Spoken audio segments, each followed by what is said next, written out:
Bishan Toa Payoh is one of the few GRCs that remains intact after the new electoral boundary lines were drawn. When asked if that creates an advantage for the PAP, Education Minister Dr. Ng Eng Hen said Bishan Toa Payoh has always been a 5 MP GRC, and keeping the boundaries intact benefits the community that has been built up over the years. Electoral boundaries were drawn to fulfill the need for smaller GRCs and as well as create more SMCs. So, and also, as the Electoral Boundary Review Committee said, they had to meet some specifications for the size of the various individual constituencies. So within those constraints, I think many of the boundary reviews are sensible. For Bishan Toa Payoh GRC, it's always been a 5-man constituency, and geographically, as you can look at it, it's the grassroots, the branch members are, of course, we're happy that the boundaries are intact. But as I said, the boundaries are intact doesn't mean the people are the same.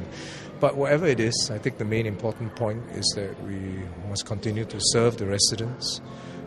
And we want to ensure some continuity there because you need time to build up a community. Dr. Ng said opposition parties are welcome to contest in the Bishan Toa Payoh GRC, and he's looking forward to more competition in the upcoming elections. I would be very disappointed if there was no contest. So I would welcome opposition parties to contest in Bishan Toa Payoh GRC and indeed all the GRCs and SMCs. I think it's important to offer to Singaporeans a viable alternative, to allow the residents to choose who they decide can meet their needs as well as bring Singapore forward. And once in every 5 years or so we do this, and I think we're looking forward to a contest. We're looking forward to 1 or 2 or even 3 parties coming to our GRC. I think it's good for the people, it's good for us as MPs and our branch activists, as well as good for the opposition. So we're looking forward to the competition. Bishan Toa Payoh GRC has not been contested since it was formed in 1997. 2 opposition parties, the Singapore Democratic Party and the Singapore Democratic Alliance, have expressed interest in contesting the constituency. Dr. Ng highlights some of the key challenges in the coming elections.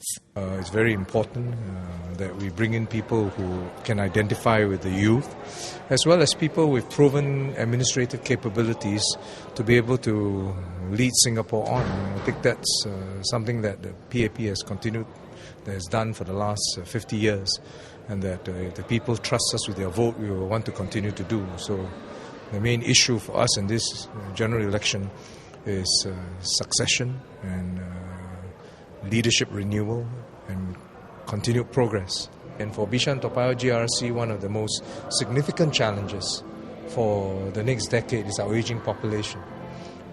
For Toa Payoh specifically, 1 in 5 is above 60. And when I do my walkabouts, many of them are living alone. And I think it will be a challenge, and that's why we are starting more elderly care services for them.